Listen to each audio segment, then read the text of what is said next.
Hi people, it's Archivist here, and today I'm going to be briefly covering and giving my first impressions of one of the maps from the new Titanfall DLC packs. I believe this one is War Games. It's got kind of like a Matrixy feel to it.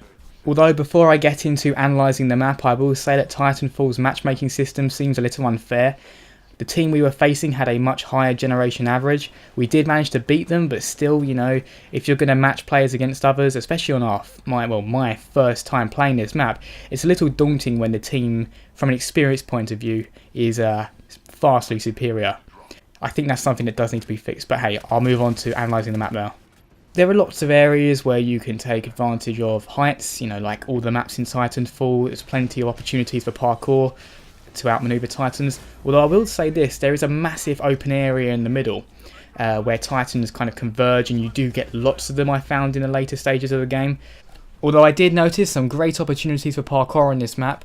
There are some very long walls, so you can cover very extreme distances without ever touching the ground.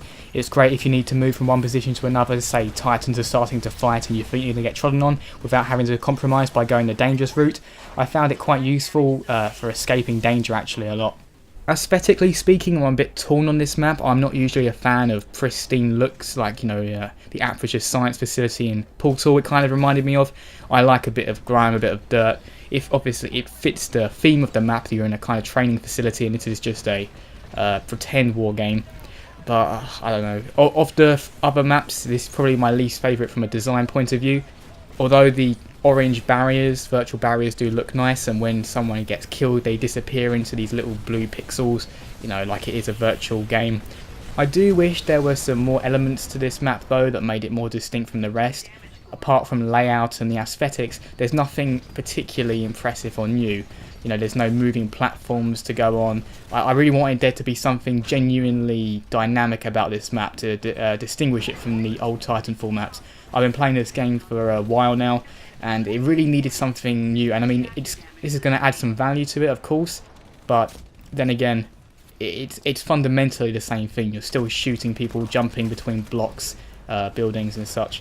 But there's nothing new about it really. I mean, the entrance is different. Instead of being dropped off, you go into this pod and you enter virtual reality like you do in a training mission, but that's just a design thing. That's not a gameplay advantage. Another thing I noticed on this map is that it's very easy to farm spectres and grunts because the map is so open, and if you're in a Titan you can very easily find them and shoot them. There are buildings, but they're in and out of them very quickly.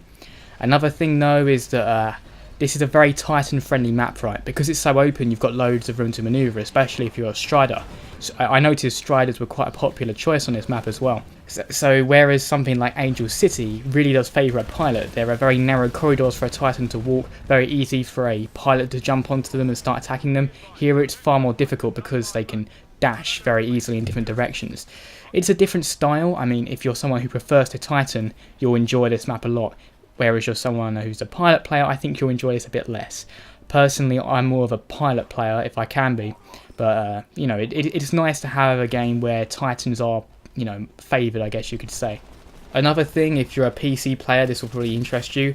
You may have noticed some of the other maps had performance issues. I think Lagoon was a culprit of that, where the particle effects cause some frame rate drops at times where, you know, in any other part of the game that wouldn't have happened. There was nothing of the sort here. So to conclude my thoughts on War Games, yes, it's a good map, looks different from an aesthetic point of view, but from a gameplay standpoint, very similar to all the other Titanfall maps. Nothing amazingly new here. I'll get round to reviewing the other two DLC maps at some point, but for now it's difficult to recommend the DLC unless, you know, you've got some money you can just spend on it frivolously. So as always people, thanks very much for watching, and see you next time. Subscribe to the Archivist 42 channel for gaming top 5s, reviews and more.